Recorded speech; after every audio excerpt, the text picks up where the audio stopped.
Ikhwani, salam alaikum, j'espère que vous allez bien. Alors, dans cette vidéo, Inch'Allah, nous allons voir la différence qui existe, d'accord, entre un débit massique, d'accord, et un débit volumétrique.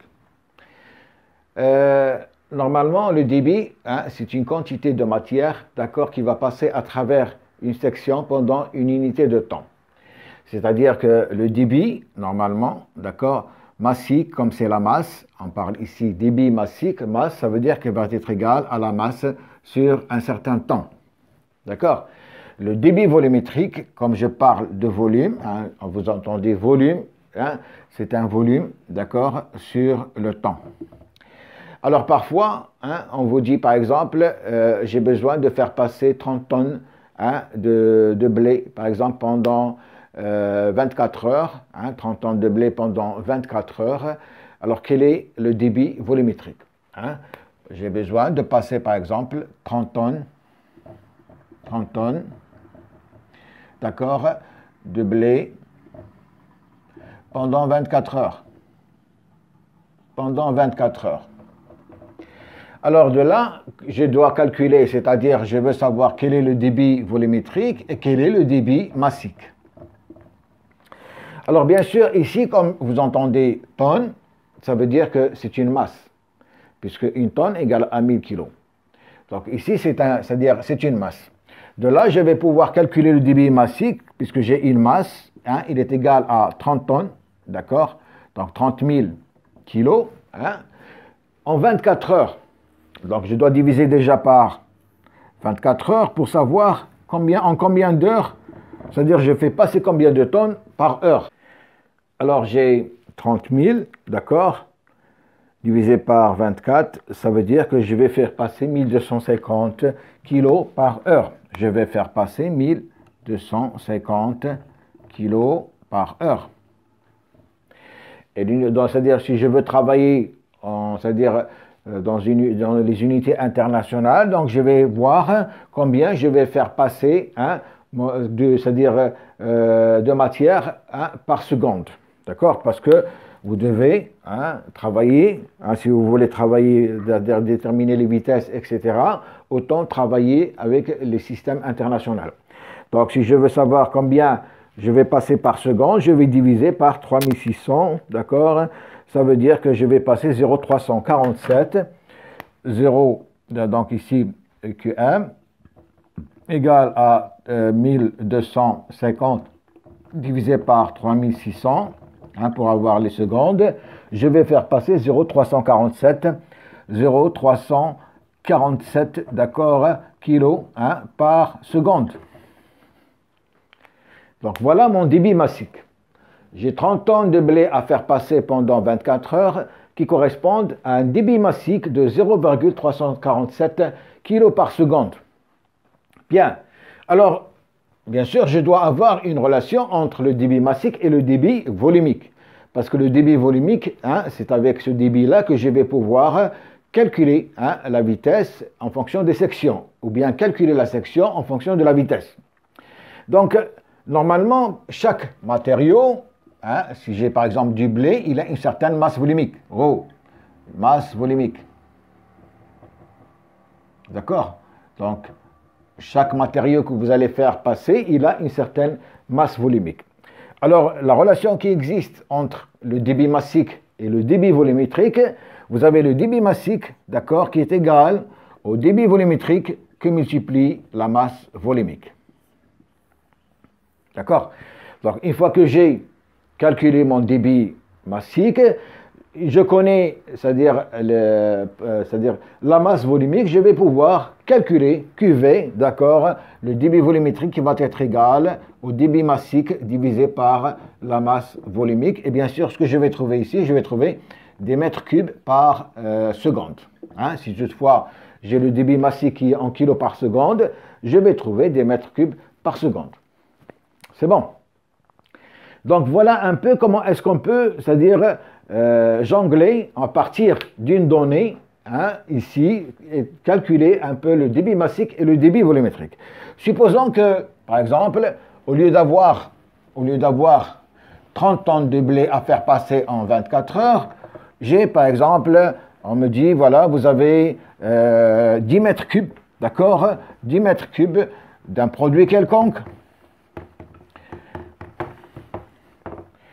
J'ai par exemple à faire passer 10 mètres cubes, d'accord, de sucre, par exemple, de sucre, pendant, on va prendre pendant par exemple 12 heures. Alors ici, mètre cube, ça veut dire que c'est un volume. Ce n'est pas une masse. Et puisque c'est un volume, c'est-à-dire avec cette donnée, je vais calculer le débit volumétrique. Donc QV va être égal à ce volume divisé par le temps. Ici, j'ai en 12 heures. Ça veut dire que je vais avoir ici, ça va être égal à 10 mètres cubes divisé par 12. C'est-à-dire que je vais passer par heure, donc 10 divisé par 12, je vais faire passer 0,833 mètres cubes par heure. D'accord? J'ai divisé par 12 heures. Donc, comme j'ai dit tout à l'heure, je travaille en unité internationale, je vais diviser par, c'est-à-dire 3600 pour avoir les secondes. Je divise par 3600. Voilà. Je vais faire passer, d'accord, un QV égal à 0,0000231 mètres cubes par seconde. Ou si vous voulez, d'accord, QV égale à 23,1, d'accord, donc 10 puissance moins 5 mètres cubes par seconde. Donc, voilà un peu, c'est-à-dire comment est-ce qu'on peut déterminer à partir d'un volume le débit volumétrique. Alors bien sûr, on connaît ρ, donc ρ du sucre. Alors bien sûr, les masses volumiques, vous avez des tableaux que vous allez pouvoir télécharger sur Internet. Sur ces tableaux, vous avez les masses volumiques, d'accord, de tous les produits. Donc vous n'avez qu'à taper masse, c'est-à-dire tableau des masses volumiques sur Google et il va vous donner pratiquement, par exemple, toutes les masses volumiques. Vous allez chercher masse volumique du sucre, vous allez chercher masse volumique du blé, vous allez chercher masse volumique de tout ce que vous voulez. Et à partir de cette masse volumique, donc vous allez pouvoir calculer votre débit massique qui va être égal à débit volumétrique qui multiplie la masse volumique. Donc vous voyez, à partir, c'est-à-dire d'un volume, on calcule la masse volumique. À partir d'une masse, on calcule le débit massique. Et la relation entre le débit volumique et le débit massique, c'est cette relation, c'est-à-dire la masse volumique qui relie entre ces deux facteurs. C'est bien. Alors, voyons maintenant, c'est-à-dire comment est-ce qu'on peut déterminer, c'est-à-dire la vitesse, en fonction du débit que nous avons ici. Bien, alors je vais prendre deux sections quelconques, ou bien je vais prendre une section, voilà, j'ai ma section, d'accord. Cette section, c'est-à-dire cette conduite, elle a une section circulaire, d'accord, S. Donc, c'est-à-dire la matière qui est dans la conduite circule à une certaine vitesse. Donc, normalement, le débit volumétrique, il est égal à la vitesse. Donc, je vais appeler ça U pour ne pas confondre le volume avec la vitesse. Donc, U, c'est U qui multiplie la section. Ça, c'est-à-dire la relation qui existe entre le débit volumétrique, d'accord, la vitesse, la section. C'est-à-dire que pour garder un débit volumétrique constant, pour le garder constant, si toutefois j'ai par exemple deux sections, comme ça. D'accord? J'ai un débit QV1 ici, et je veux garder ce même débit ici, QV2, avec QV1 égale à QV2. Je veux garder le même débit. Ce qui change, c'est la section. Ici, j'ai une section importante, ici, j'ai une section plus faible. Donc ici, j'ai S1, ici, j'ai S2. D'accord? Donc, puisque S2, donc on a dit que Q, normalement, QV, voilà, QV est égal à U, égale à US, puisque j'ai une section qui va changer, qui va devenir importante. Hein? Je suis passé de S1 à S2, avec S2 supérieur à S1. Alors, pour garder QV constante, automatiquement, la vitesse, qu'est-ce qu'elle va faire? Elle va chuter. Important. Donc, pour deux sections différentes, pour garder le même volume ici et le même volume ici, d'accord? Ça veut dire que, puisque la section ici, elle est plus importante qu'ici, hein, ça veut dire que je vais faire baisser la vitesse. Si c'est le contraire, je fais rentrer un débit ici. Hein? Et ce débit qui est rentré dans une section importante, je veux le faire sortir par une section plus faible. Ça veut dire que S1 est supérieur à S2. Toujours est-il, c'est la section qui change, d'accord? Puisque S1, elle va diminuer. Hein? Je vais arriver ici avec une section diminuée. Je vais diminuer S2. Donc la section S2 va diminuer. Automatiquement, la vitesse U ici doit augmenter. Hein? C'est pour ça que si vous prenez un tuyau d'arrosage, hein, et vous mettez, c'est-à-dire votre pouce sur le bout, vous allez étrangler votre tuyau d'arrosage, vous remarquez que le jet d'eau, il devient important, ça veut dire que j'ai étranglé la section, ça veut dire que j'ai augmenté la vitesse, parce que le débit qui est en amont doit sortir en totalité, donc j'augmente la vitesse. C'est bon. Alors, quelle est la relation qui va exister entre QV1 et QV2?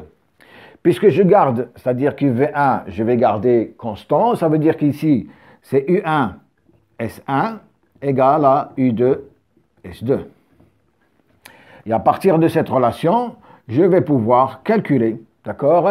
Si je connais S1 et je connais S2 et je connais la vitesse ici, je vais pouvoir calculer la vitesse ici, et ainsi de suite. Donc ici, avec cette formule, vous allez pouvoir calculer pratiquement les différentes vitesses. Et bien sûr, je parle ici de fluide incompressible. Quand je dis fluide incompressible, c'est-à-dire l'eau, hein, c'est-à-dire, je ne parle pas des gaz qui sont compressibles. Hein. Quand on va parler des gaz, on va faire intervenir, d'accord, la masse volumique. Puisque la masse volumique, normalement, elle va changer, hein, avec la pression. Hein. Je vais pousser ici, donc je vais avoir une certaine pression plus importante pour faire passer le jet, c'est-à-dire le gaz à travers une petite section. Donc il y a beaucoup de choses qui vont intervenir, la température, etc. Donc c'est un autre domaine. Donc le plus important, c'est ici. Vous avez pour les fluides incompressibles, par exemple, on utilise beaucoup d'eau, hein, dans c'est-à-dire dans la circulation, dans les conduites.